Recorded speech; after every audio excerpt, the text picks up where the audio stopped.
Com a graça e a paz de nosso Senhor e Salvador Jesus Cristo. Amém? Vamos abrir nossa Bíblia hoje no último livro da Bíblia, livro do Apocalipse, capítulo 3. E nós vamos ler do versículo 7 até o versículo 13.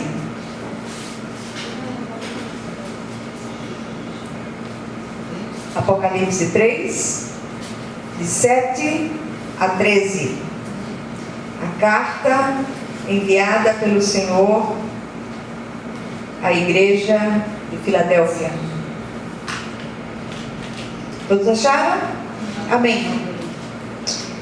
Diz assim a palavra do Senhor: ao anjo da igreja em Filadélfia, escreve: estas coisas diz o santo, o verdadeiro, aquele que tem a chave de Davi, que abre e ninguém fechará, e que fecha e ninguém abrirá. Conheço as tuas obras, eis que tenho posto diante de ti uma porta aberta, a qual ninguém pode fechar, que tens pouca força, entretanto guardaste a minha palavra e não negaste o meu nome. Eis que farei que alguns dos que são da sinagoga de Satanás, desses que a si mesmos se declaram judeus e não são, mas mentem, eis que os farei vir e prostrar-se aos teus pés e conhecer que eu te amei. Porque guardaste a palavra da minha perseverança, também eu te guardarei da hora da provação que há de vir sobre o mundo inteiro, para experimentar os que habitam sobre a terra. Venho sem demora, conserva o que tens, para que ninguém tome a tua coroa. Ao vencedor, faloei coluna do santuário do meu Deus, e daí jamais sairá. Gravarei também sobre ele o nome do meu Deus, o nome da cidade do meu Deus, a nova Jerusalém, que desce do céu, vinda da parte do meu Deus, e o meu novo nome. Quem tem ouvidos, ouça o que o Espírito diz às igrejas. Amém? Vamos orar. Senhor, nosso Deus, nosso Pai, prepara-nos, Pai, para aquele dia e hora quando Tu virás buscar a Tua igreja. Tem misericórdia de nós, fortalece-nos em Ti, na força viva e gloriosa do Teu poder, do Teu Espírito Santo. Rogo-vos pelas misericórdias vivas de Jesus, que o Senhor abra o nosso entendimento para a compreensão de todas essas coisas, que os nossos ouvidos espirituais e o nosso entendimento espiritual sejam abertos para que nós possamos compreender aquilo que o Senhor deseja ministrar a cada uma de nós no dia de hoje, em nome de Jesus. Amém. Glória a Deus. Minhas amadas, eu tenho sabido algumas notícias a respeito da incidência de pregação sobre a segunda vinda do Cristo. E são igrejas em vários lugares, aqui e fora. Muitas vezes eu ligo de repente a TV para ouvir uma mensagem séria e escuto um pregador falando da segunda vinda do Cristo. E capítulo 2 e 3 de Apocalipse, nós encontramos Jesus enviando cartas às 7 igrejas da Ásia Menor. Nessas cartas, ele revela que não vê a igreja da maneira que nós a vemos.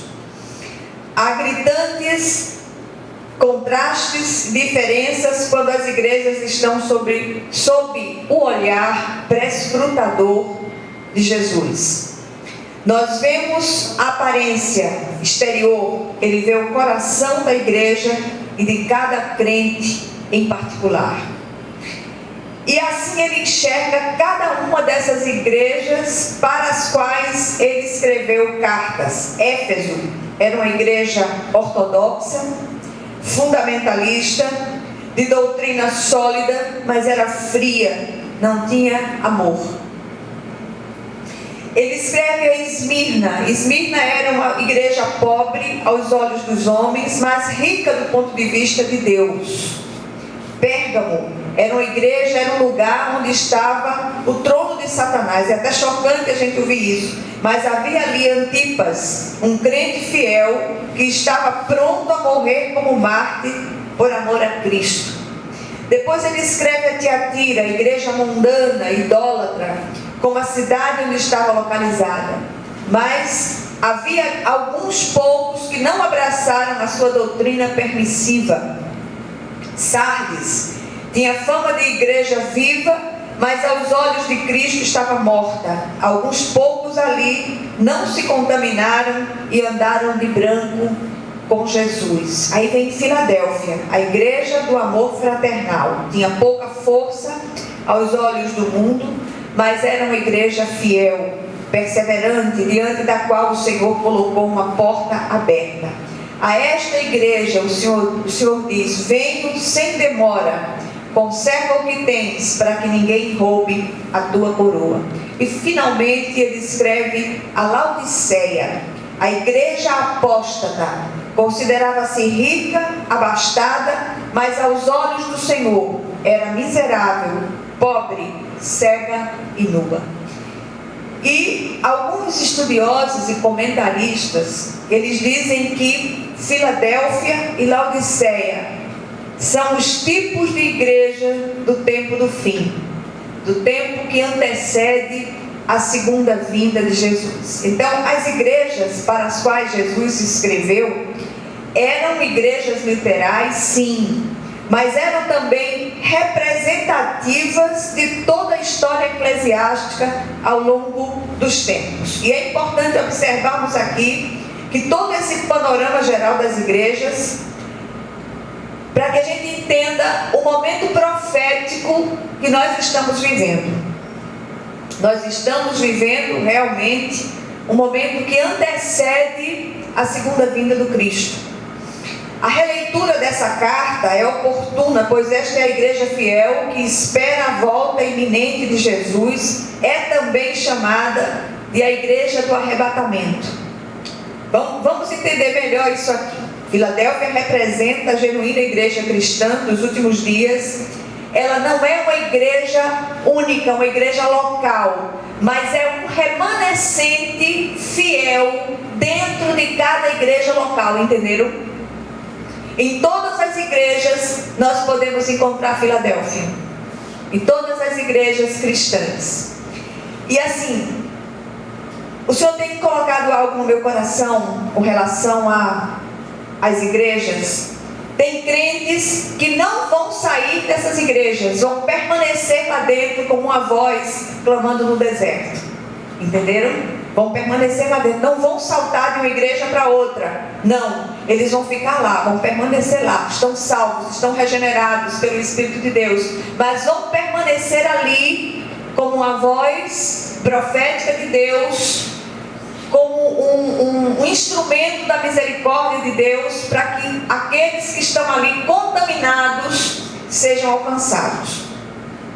A igreja precisa estar preparada para os dias que virão, e certamente serão tempos difíceis. O apóstolo Paulo, falando a Timóteo, segunda epístola, capítulo 3, de 1 a 4, ele diz o seguinte: nos últimos dias surgirão tempos difíceis, quando os homens se tornarão egoístas, avarentos, jactanciosos, arrogantes, blasfemadores, desobedientes aos pais, ingratos, irreverentes, desafeiçoados, implacáveis, caluniadores, sem domínio de si, cruéis, inimigos do bem, traidores, atrevidos, enfatuados e mais amigos dos prazeres que amigos de Deus. A palavra do apóstolo Paulo, essas palavras nunca soaram tão atuais como nos nossos dias. Nesses dias eu vi uma palavra que chocou profundamente. Uma mulher que é uma parlamentar, essa mulher faz um discurso inflamado, e o contexto do discurso da mulher é que deveria se acabar com a família patriarcal, que deveria se instaurar a anarquia, porque através do caos é que surgem coisas novas. E ela, inclusive, sugerindo que as pessoas pratiquem o incesto. Eu ouvi. Com esses ouvidos que a terra, tomara que não coma, Jesus venha primeiro me arrebatar. Ainda tem a pedofilia que não é crime. Né? Ainda tem a história da pedofilia que não é crime. É doença. E eu vi determinadas pessoas especialistas no assunto revoltadas com esse discurso que a gente tem visto nos últimos dias. O mundo literalmente enlouqueceu. O tipo de promiscuidade que a gente tem visto faz corar de vergonha Sodoma e Gomorra. Nunca se viu uma coisa dessa sobre a terra. Então eu acredito que Jesus está muito perto de vir. E a gente só tem uma palavra nos lábios: Maranata, ora vem, Senhor Jesus. As palavras de Paulo aqui parecem tiradas do jornal do dia. Não sei se vocês têm essa impressão. O desafio da igreja hoje é muito grande, mais do que em qualquer outra época. Precisamos, à semelhança de Filadélfia, nos manter fiéis, não transigindo com o mundo, para tornar a palavra palatável aos incomodados. Os incomodados se mudem. A palavra não pode deixar de ser pregada, doa quem doer. Jesus abre para Filadélfia uma porta de oportunidade ministerial, mas havia 2 obstáculos a serem vencidos. Primeiro, a falta de força. A igreja não era grande nem forte, não possuía influência política, nem era uma igreja de multidão, mas o Senhor a elogia por sua fidelidade, perseverança e firmeza na palavra. Hoje a gente tem visto muito uma associação de determinadas igrejas com a política. Políticos usando os púlpitos das igrejas. E aí a gente tem insistido muito com a igreja para orar pelo país, para clamar pelo país, buscar a saída para nós, porque a nossa saída vem do Senhor, que fez os céus e a terra. Nós precisamos clamar por uma intervenção, não de homens, mas uma intervenção divina. Eu glorifico a Deus, porque a gente tem clamado de dia e de noite, e havemos de ver a glória de Deus descer nesta nação em nome de Jesus. Não é o tamanho nem a força da igreja que determinam a autenticidade do seu ministério, mas sim a sua fé no chamado e autoridade do Senhor. E isso pressupõe comunhão, serviço abnegado, mentoria. Todos somos responsáveis por todos, não é só o pastor. Todos somos responsáveis por todos. Numa certa medida, todos nós pastoreamos. Segunda dificuldade, segundo obstáculo que aquela igreja querida enfrentava: a oposição dos falsos judeus da cidade.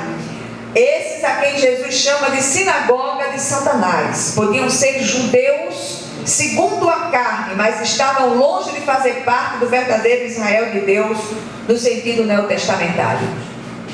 Esses falsos judeus se opunham ostensivamente ao ministério cristão de Filadélfia, assim como faziam em Esmirna. Eles faziam falsas acusações contra a pequena igreja de Filadélfia. Quantas oposições a igreja do Senhor não tem enfrentado em nosso tempo, não é? A gente está vendo agora o que está acontecendo aí na Venezuela, o que está acontecendo na Nicarágua. Padres mortos, pastores mortos, missionários assassinados brutalmente por causa da fé, não é? Então é isso que as pessoas estão querendo para o nosso país. Misericórdia de nós. Nós não podemos esquecer que até Jesus perdeu seguidores por pregar uma mensagem considerada politicamente incorreta para aqueles dias, do ponto de vista humano. Charles Swindoll é um autor que eu gosto muito, e ele escreveu um livro chamado A Igreja Desviada. Não sei se vocês já leram esse livro, mas é muito interessante. E ele diz diz o seguinte, num dos trechos do livro, ele diz: até hoje não encontrei nenhuma passagem bíblica em que Deus demonstrasse qualquer preocupação ou interesse com o aumento da audiência como objetivo da igreja.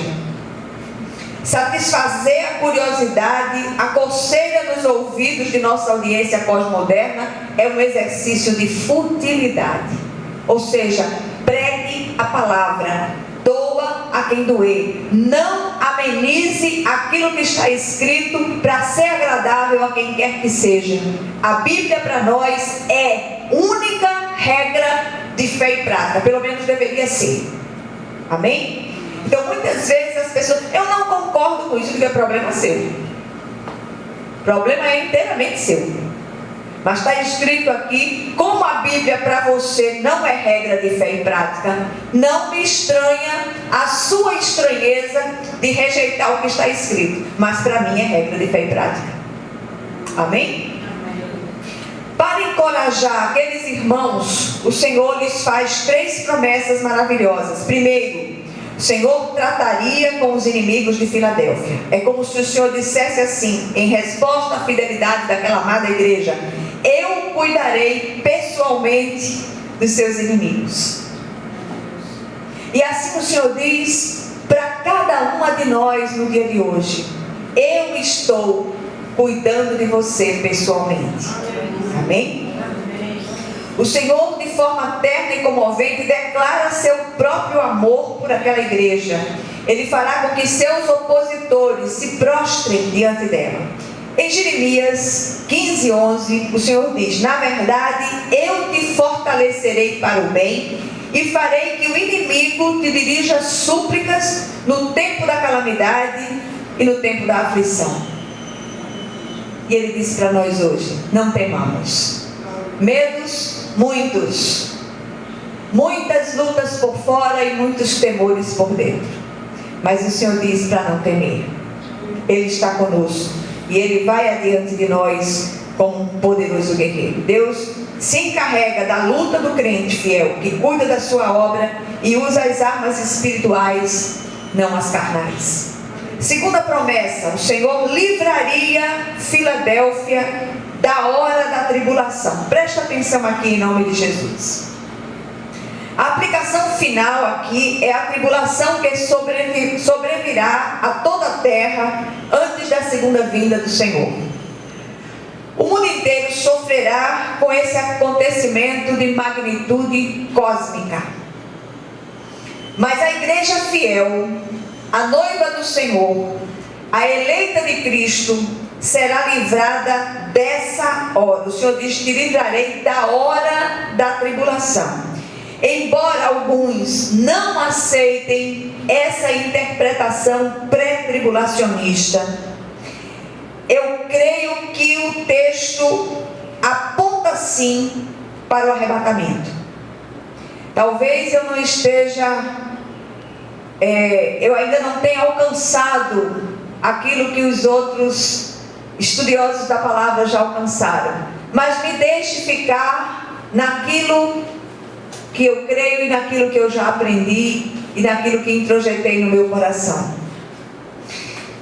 A igreja fiel que conservar a palavra e o testemunho será guardada daquele dia e daquela hora. Filadélfia não transigiu nem cedeu às pressões, preferiu ser pequena e insignificante aos olhos do mundo do que ser grande e mundana como Laodiceia. Terceira promessa: o Senhor prometeu que honraria os fiéis em Filadélfia. Jesus envia um telegrama a Filadélfia dizendo: venham sem demora. E as palavras daquele telegrama repercutem até hoje. E a semelhança de Filadélfia, aguardamos ansiosos a vinda do Senhor, do nosso Senhor e Salvador Jesus Cristo. O momento profético que estamos vivendo é de preparação. Sejamos sóbrios e vigilantes, pois não sabemos nem o dia nem a hora, mas é certo que Ele virá. Já podemos ouvir os sinais todos que estão por toda parte. Primeiro, a violência desenfreada. Nunca se viu tanta tanta violência quanto em nosso tempo. Nós estamos vivendo uma junção dos dias violentos de Noé com os dias promíscuos de Sodoma e Gomorra. O outro sinal visível, a promiscuidade sem precedentes que tem feito Sodoma e Gomorra corar de vergonha.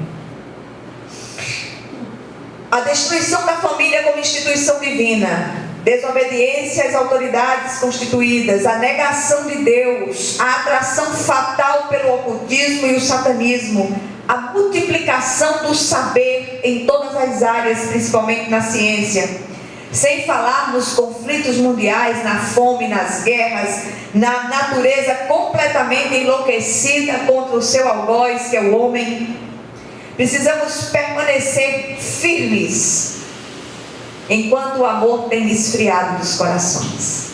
Nunca foi tão necessário que o amor, enquanto credencial do crente fiel, seja manifesto.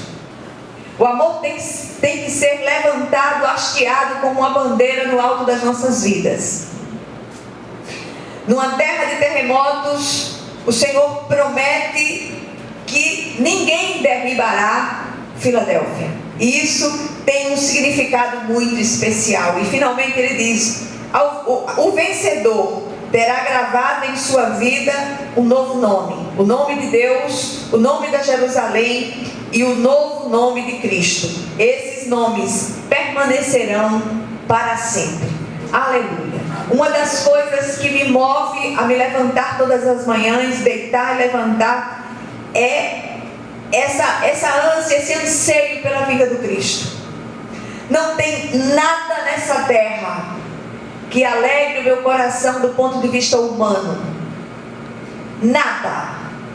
Nem teres, nem haveres, nem pessoas, nada. A única coisa que alegra o meu coração é esse anseio pela presença do Cristo. Esse anseio na certeza que Ele pode chegar a qualquer momento. Que nós estejamos preparadas para aquele dia e hora. O que as palavras de Jesus, a fiel igreja de Filadélfia, nos ensinam hoje? Primeiro, a porta está aberta para a salvação, para a santificação, a comunhão e para o serviço abnegado. Jesus espera que aproveitemos o tempo da oportunidade que se chama hoje e façamos a sua obra enquanto é dia. A noite vem quando nós não vamos poder trabalhar. Segundo lugar, precisamos nos manter fiéis e conservar aquilo que já recebemos. Terceiro lugar, vamos cuidar da obra do Senhor para que Ele cuide da nossa, ou seja, para que Ele trate com todos aqueles que têm se levantado aleivosamente contra nós. E finalmente Ele diz: venho sem demora, conserva o que tens, para que você não perca a sua coroa. Que estejamos vigilantes e atentos, em nome de Jesus. Amém.